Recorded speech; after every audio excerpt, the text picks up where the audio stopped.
بسم اللہ الرحمن الرحیم۔ السلام علیکم ورحمۃ اللہ وبرکاتہ۔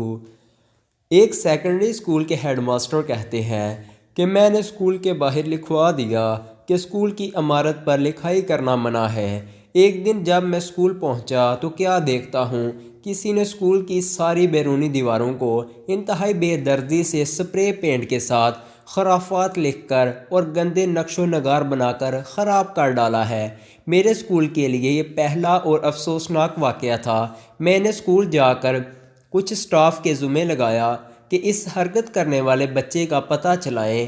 حاضر و غائب ریکارڈ دیکھنے اور چند بچوں سے پوچھ گچھ کے بعد ہمیں ایک لڑکے کے بارے میں پتہ چل گیا جس نے یہ حرکت کی تھی۔ اسی دن میں نے اس لڑکے کے والد کو فون کر کے کہا کہ میں آپ سے ملنا چاہوں گا، کل آپ اسکول تشریف لائیں۔ دوسرے دن جب لڑکے کا باپ آیا تو میں نے اس سے سارا قصہ کہہ ڈالا۔ باپ نے اپنے بیٹے بلوانے کے لیے کہا۔ بیٹے کے آنے کے بعد اس نے بڑے دھیمے سے لہجے میں اس سے تصدیق کی۔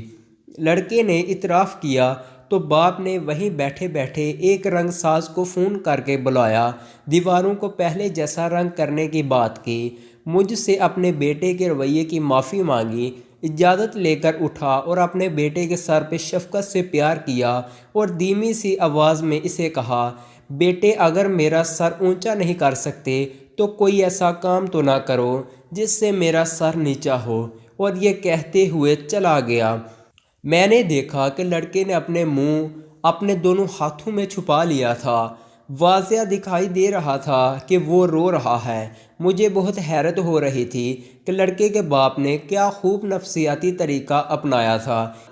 اس کی چھوٹی سی بات نے جو کام کر کے دکھایا، ویسا نتیجہ تو مار پیٹ سے بھی نہ حاصل ہو پاتا۔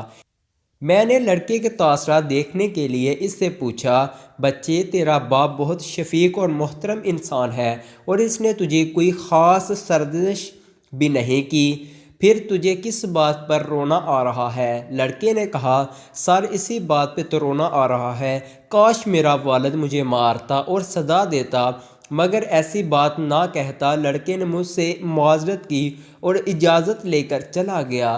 پھر میں نے دیکھا کہ اس بچے نے اسکول میں اعلیٰ کارکردگی دکھائی اور ہر کلاس میں ٹاپ کیا۔ سچ کہا، کسی نے اولاد کو پیار محبت سے سمجھانا چاہیے، نہ کہ ڈنڈے سے یا گالم گلوچ سے۔ اسی لیے میں اپنی تحریروں میں بار بار اس بات پر زور دیتا ہوں کہ اپنی اولاد کو اچھا دوست بنا کر رکھو، ورنہ برے لوگ ان سے دوستی کر کے انہیں برا بنا دیں گے۔